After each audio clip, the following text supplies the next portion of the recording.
ஜனாதிபதி அன்றகுமார திஸ்ஸநாயக்க அவர்கள் யாழ்ப்பாணத்தில் ரகசியமாக தங்கியிருந்த சம்பவம் பரபரப்பை ஏற்படுத்தி இருக்கின்றது. அரச புலனாய்வாளர்களே தற்பொழுது என்ன நடந்தது என்பது தெரியாமல் முழித்துக் கொண்டிருப்பதாக தகவல்கள் வெளியாகி இருக்கின்றது. என்ன நடந்தது என்பது தொடர்பாக விரிவாக பார்க்க இருக்கின்றோம்.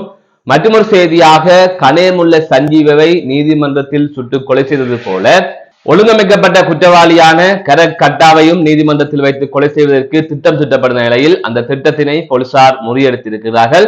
இது தொடர்பாக ஒருவர் கைது செய்யப்பட்டிருப்பதாகவும் தெரிவிக்கப்பட்டிருக்கிறது. மற்றொரு செய்தியாக யாழ்ப்பாணத்தில் புகையிரதம் மோதி பெண் ஒருவர் உயிரிழந்திருப்பதாக தெரிவிக்கப்பட்டிருக்கிறது. அதுதவிர பேருந்திலிருந்து தூக்கி வீசப்பட்ட பெண் மருத்துவர் ஒருவர் உயிரிழந்த சம்பவம் தொடர்பாக செய்திகள் வெளிவந்திருக்கிறது. இவை தொடர்பாகத்தான் இந்த தொகுப்பில் விரிவாக பார்க்க இருக்கின்றோம். அதற்கு முதல் ஜேகே ரிப்போர்ட் எனப்படுகின்ற இந்த யூடியூப் சேனலை இதுவரை யாராவது சப்ஸ்கிரைப் செய்யாமல் பார்த்து கொண்டிருந்தால் சப்ஸ்கிரைப் செய்து கொள்ளுங்கள்.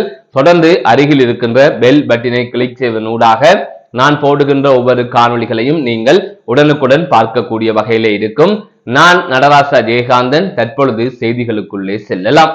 ஜனாதிபதி அன்றகுமார திஸ்ஸநாயக்க அவர்கள் வடக்கிற்கு 2 நாள் பயணம் ஒன்றை மேற்கொண்டிருந்தார். அந்த வகையில் 1ஆம் தேதி அவர் யாழ்ப்பாணத்தில் பல்வேறுபட்ட நிகழ்வுகளை ஆரம்பித்து வைத்திருந்தார். அதாவது அபிவிருத்தி பணிகளை ஆரம்பித்து வைத்திருந்தார் என்று சொல்ல முடியும். இந்த நிலையில் தான் அவரது வருகை தொடர்பாக பெரும் சர்ச்சை எழுந்திருக்கின்றது.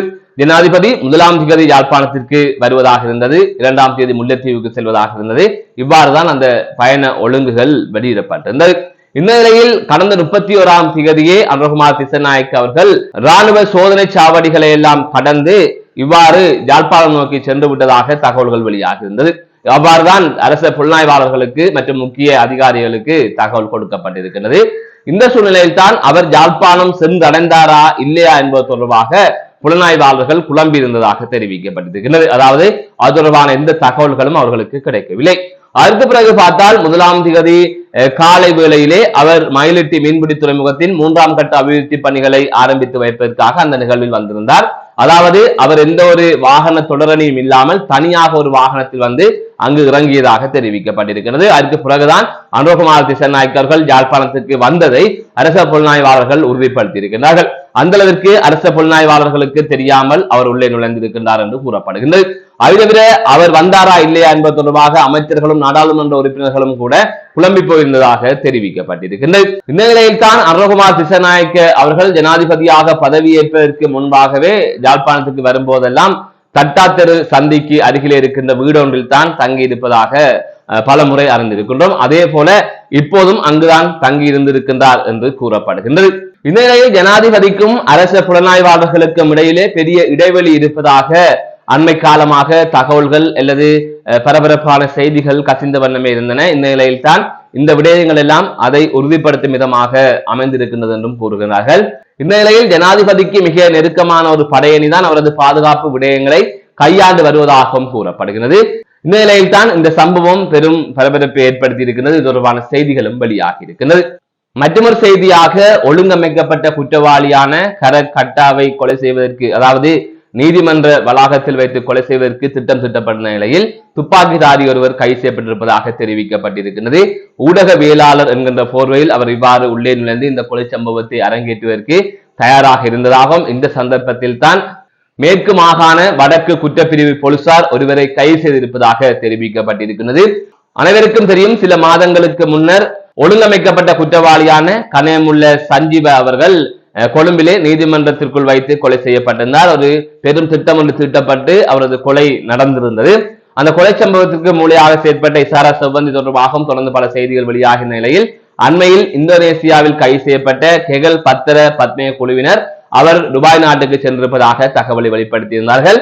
இந்த நிலையில் இந்த கொலை சம்பவத்திற்கு பின்னணியிலும் கெகல் பத்திர பத்மே குழுவினர் தான் செயற்பட்டு வந்ததாக கூறப்படுகிறது. அவரால் ஒழுங்கமைக்கப்பட்டவர் தான் இவ்வாறு கைது செய்யப்பட்டிருப்பதாகவும் தெரிவிக்கப்பட்டிருக்கின்றது. இந்த நிலையில் இவ்வாறு கைது செய்யப்பட்ட சந்தேக நபரிடமிருந்து எரிந்த நிலையில் வீடியோ கேமராவும் துப்பாக்கி ஒன்றும் மீட்கப்பட்டிருப்பதாக போலீசார் தகவல் வெளியிட்டிருக்கிறார்கள்.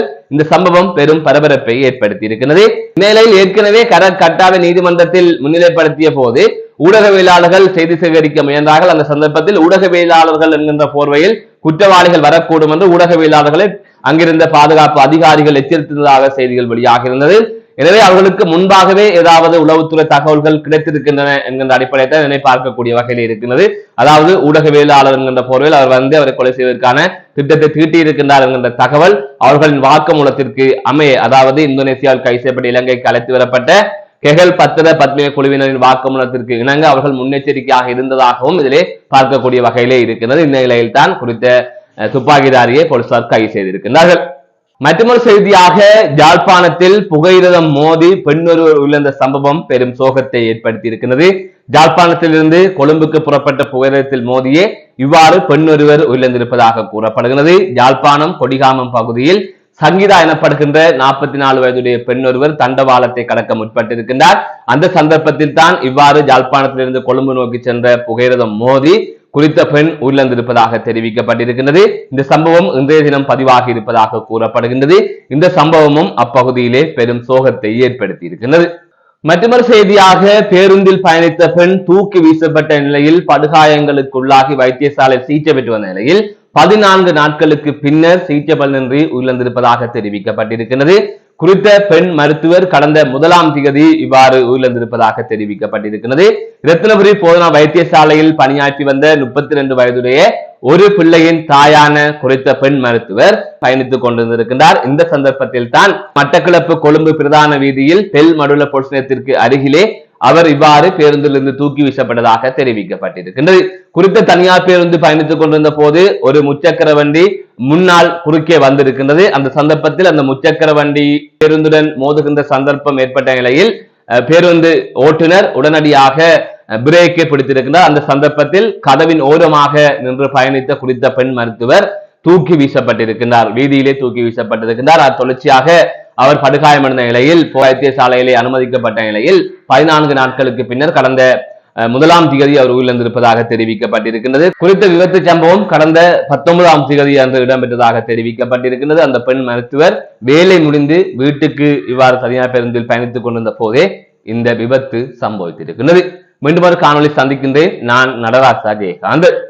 காப்போம் காப்போம் மன்னாரை காப்போம் காப்போம் காப்போம் மன்னாரை காப்போம் காப்போம் காப்போம் மன்னாரை காப்போம் அல்லாதே அல்லாதே எங்கள் மண்ணை அல்லாதே அல்லாதே அல்லாதே எங்கள் மண்ணை அல்லாதே அல்லாதே அல்லாதே எங்கள் மண்ணை அல்லாதே பறிக்காதே பறிக்காதே எங்கள் உயிரை பறிக்காதே பறிக்காதே பறிக்காதே எங்கள் உயிரை பறிக்காதே பறிக்காதே பறிக்காதே எங்கள் உயிரை பறிக்காதே பறிக்காதே பறிக்காதே எங்கள் உயிரை பறிக்காதே பறிக்காதே பறிக்காதே எங்கள் உயிரை பறிக்காதே வேண்டாம் வேண்டாம் காக்காலை வேண்டாம் வேண்டாம் வேண்டாம் காக்காலை வேண்டாம் வேண்டாம் வேண்டாம் காக்காலை வேண்டாம் வேண்டாம் வேண்டாம் காக்காலை வேண்டாம் காப்பாற்று காப்பாற்று எங்களை காப்பாற்று காப்பாற்று காப்பாற்று எங்களை காப்பாற்று காப்பாற்று காப்பாற்று எங்களை காப்பாற்று காப்பாற்று காப்பாற்று எங்களை காப்பாற்று வேண்டாம் வேண்டாம் காப்பாற்று